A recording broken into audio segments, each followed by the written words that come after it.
الطاف حسین نے ابھی گزشتہ دنوں یعنی کہ جو ہمارے عاصم منیر صاحب تھے، انہوں نے جب یہ تاجروں سے کراچی میں چیمبر میں ملاقات کی،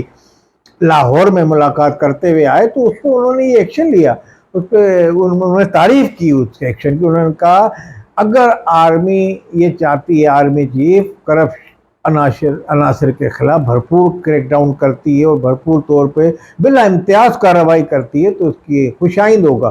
ہم اس کی حمایت کریں گے۔ یہ انہوں نے گزشتہ دنوں کہا ان کے اس ملاقات پہ تبصرہ کرتے ہوئے۔ تو انہوں نے یہ کہا کہ یہ کارروائی ہونی چاہیے ایسے عناصر کے خلاف جو کرپشن میں ملوث ہیں یا اسمگلنگ میں ملوث ہیں۔ تو اسمگلنگ کا تو انہوں نے کھل کے کہا ہے، جبکہ سیاستدانوں کے نام بھی لیے انہوں نے، کچھ لوگ اقتدار میں آ کے بن گئے، مگر اس میں وہ سیاستدان حمایت کرے گا اس آپریشن کی جو یہ چاہے گا کہ اسلام الیکشن نہ ہو، یہاں جو الیکشن میں پارٹیسپیٹ کرے گا وہ یہ چاہے گا کہ الیکشن ہو اور وہ الیکشن کے بعد منتخب حکومت کرپشن میں ملوث عناصر کو کیفر کردار تک پہنچائے۔ اب الطاف حسین کا یہ ہے کہ ان کی صورتحال اس وقت یہ ہے کہ ان کا کورٹ میں کیس چل رہا ہے، وہ پاکستان آنے کے لیے وہ ابھی کوئی ان کا پروگرام ڈیسائیڈ نہیں ہوا۔ مسلم لیگ نے ان کے نواز شریف صاحب جلا وطنی خود ساختہ گزار رہے تھے، جو یہاں تھے عمران خان کے دور میں، یہاں تھے عمران خان نہیں بھیجا تھا ان کو میڈیکل پہ، وقوف بنا کے نکل گئے تھے عمران خان کی حکومت کو، اب یہ کہیے تو وہ آنے والے ہیں اکتوبر میں، ان کا اعلان کیا ہے۔ اب جب یہ کرپٹ عناصر کے خلاف کارروائی کی جائے گی تو کیا وہ آئیں گے یا نہیں آئیں گے یہ تو وقت بتائے گا۔ الطاف حسین کے زمانے کے اندر متحدہ پہ جو لوگ ڈالتے رہے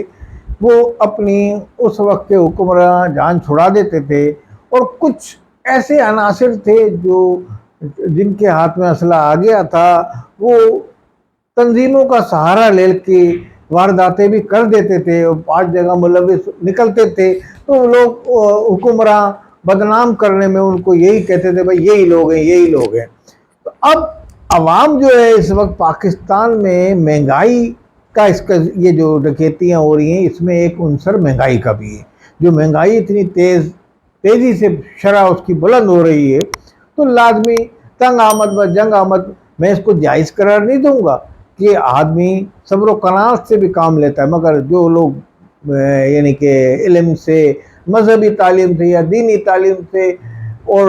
دنیاوی تعلیم سے بھی، جو اخلاقی تعلیم ہے جس کو کہتے ہیں، اس سے دور ہیں، تو ان کو ڈکیتیاں کرنے میں کوئی عار نہیں ہوتا، وہ ڈکیتیاں کرتے ہیں اپنے روزمرہ معمولات زندگی گزارنے کے لیے، اپنی تعیشات کی زندگی گزارنے کے لیے۔